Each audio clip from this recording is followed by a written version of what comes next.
साथियों, राय reasoning class में आपका एक बार फिर से स्वागत करते हैं।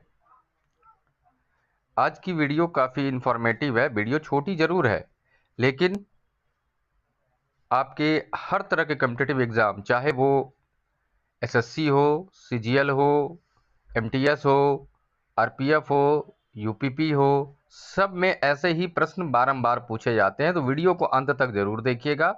पसंद आने पर वीडियो को लाइक, चैनल को सब्सक्राइब और अधिक से अधिक शेयर अवश्य कीजिएगा। तो देखिए, पहला जो प्रश्न है क्या कहता है, नीचे दी गई श्रृंखला में प्रश्नवाचक के स्थान को ज्ञात कीजिए। मतलब ये जो प्रश्नवाचक है, यहाँ पे कौन सी संख्या आएगी वो आपको पता करना है। देखिए, ये जो सवाल है ये भी नंबर एनालॉजी का ही, श्रृंखला का ही सवाल है, लेकिन आप देखेंगे कि यहाँ पर डबल समानुपात नहीं दिया हुआ है। तो हमको क्या करना है, तो जब भी ऐसे सवाल आए तो हमको पता करना है कि ये संख्याएं किस प्रकार से लिखी हुई है। तो देखिए, 34 से 42 लाने के लिए क्या किया गया है, तो यहाँ पर +8 किया गया है, यहाँ पर भी +8 किया गया है। फिर 50 से 56 लाने के लिए यहाँ पर +6 किया गया है। फिर यहाँ से यहाँ के लिए +6 किया गया है। और फिर 62 से 66 लाने के लिए यहाँ पर +4 किया गया है।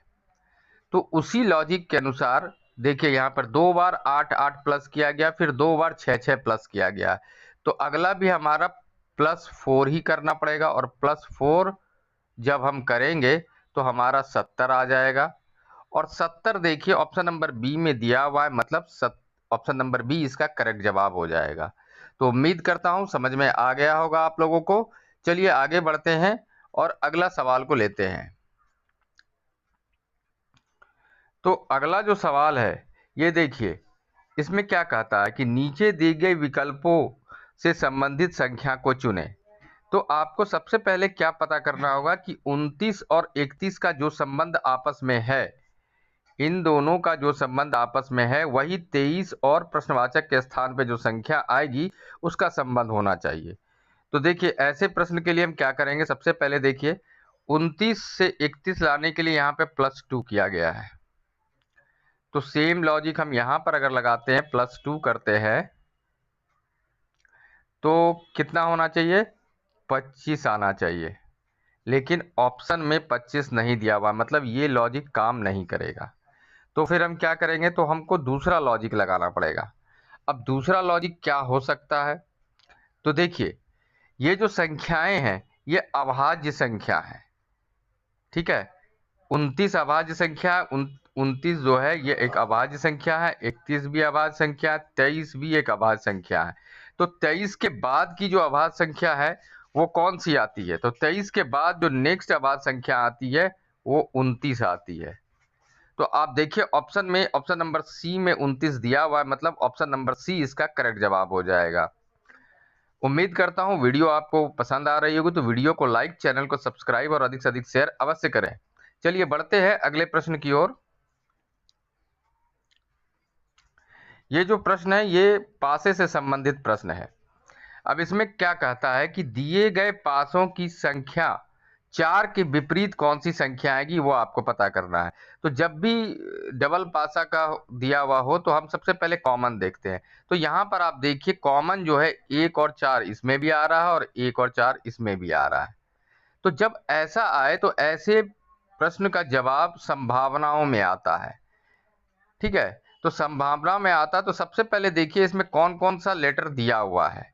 तो 1 दिया हुआ है, 4 दिया हुआ है, 6 दिया हुआ है और 5 दिया हुआ है, ठीक है। अब बच कौन कौन सा गया, तो बच गया यहाँ पर 2 और 3। तो यही आपका आंसर होगा संभावनाओं में, मतलब तो ऑप्शन नंबर सी इसका करेक्ट जवाब हो जाएगा। ध्यान रखिएगा, जब भी एक से अधिक कॉमन आए तो उसका उत्तर जो है हमेशा संभावनाओं में आता है। और आपको ध्यान देना है कि जो संख्याएं यहाँ पे दिखाई नहीं दे रही हो वही इसका आंसर हो जाएगा। तो मतलब इसमें आपका 2 और 3 में से सही जवाब होगा। चलिए आगे बढ़ते हैं, एक और प्रश्न को देखते हैं। ये जो प्रश्न है ये वेन आरेख से संबंधित है। क्या है? वेन आरेख से संबंधित है। इसमें कह रहा है कि निम्नलिखित वर्गों में सबसे उपयुक्त वेन आरेख कौन सा होगा। जब आपको ऐसे सवाल बनाना ना आता हो तो सबसे पहले क्या करेंगे, किसी एक का आरेख बना लेंगे। जैसे मंत्री है तो मंत्री का एक आरेख मैंने बना लिया, ठीक है। अब किसान है, मंत्री और किसान का हम संबंध आपस में देखेंगे तो कुछ मंत्री जो है वो किसान हो सकते हैं, उसी प्रकार कुछ किसान भी मंत्री हो सकते हैं। मतलब दोनों हो सकता है, सारे मंत्री किसान नहीं हो सकते हैं, ना सारे किसान सकते हैं, और कुछ किसान मंत्री हो सकते हैं। तो ये दूसरा आरेख इसका बन गया। अब इंजीनियर है तो इंजीनियर का मंत्री और किसान से संबंध देखेंगे तो कुछ इंजीनियर किसान भी हो सकते हैं और मंत्री भी हो सकते हैं, और कुछ मंत्री किसान। तो इसका तीसरा आरेख जो है वो इस प्रकार बनेगा। तो आप देखिए ऑप्शन नंबर बी में ऐसा दिया हुआ है, मतलब ऑप्शन नंबर बी इसका करेक्ट जवाब हो जाएगा। चलिए आगे बढ़ते हैं, एक और प्रश्न को लेते हैं आपके लिए। ये जो प्रश्न है ये प्रश्न आपको विलुप्त संख्या ज्ञात करने के लिए बोला जा रहा है।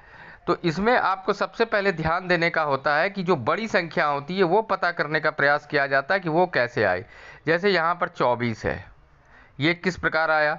यहाँ पर 60 है, ये किस प्रकार आया। और जिस प्रकार ये 24 और 60 आया उसी प्रकार यहाँ प्रश्नवाचक के स्थान पर कौन सी संख्या आएंगी उसी लॉजिक के अनुसार। तो चलिए सबसे पहले हम पता करते हैं। तो देखिए 8 में से अगर आप 6 को घटा देते हैं तो कितना बचता है, 2 बचता है। और इसको हम अगर 12 से मल्टीप्लाई कर देते हैं तो हमको 24 मिल जाता है, जो यहाँ पर आया हुआ है। इसी लॉजिक के अनुसार इसको आपस में घटाने पे हमको कितना आएगा, 3। और इस 3 को अगर हम 20 से मल्टीप्लाई करेंगे तो हमको 60 मिल जाएगा, ठीक है। 60 यहाँ पर दिया हुआ। तो इसी दोनों लॉजिक का प्रयोग हम यहाँ पर भी करेंगे। 24 में से 20 को घटाएंगे तो हमको 4 मिलेगा, और इसको हम मल्टीप्लाई कर देंगे 30 से तो हमको कितना प्राप्त हो जाएगा, 120। और 120 देखिए ऑप्शन नंबर सी में दिया हुआ है, तो ऑप्शन नंबर सी इसका करेक्ट जवाब हो जाएगा। तो उम्मीद करता हूं दोस्तों वीडियो आपको इन्फॉर्मेटिव लगी होगी, पसंद आई होगी। तो वीडियो को लाइक करिए, चैनल को सब्सक्राइब कीजिए और अधिक से अधिक शेयर कीजिए। साथ ही अगली वीडियो आप कैसी देखना चाहते हैं उसके बारे में एक अच्छा सा कमेंट जरूर कीजिए। धन्यवाद।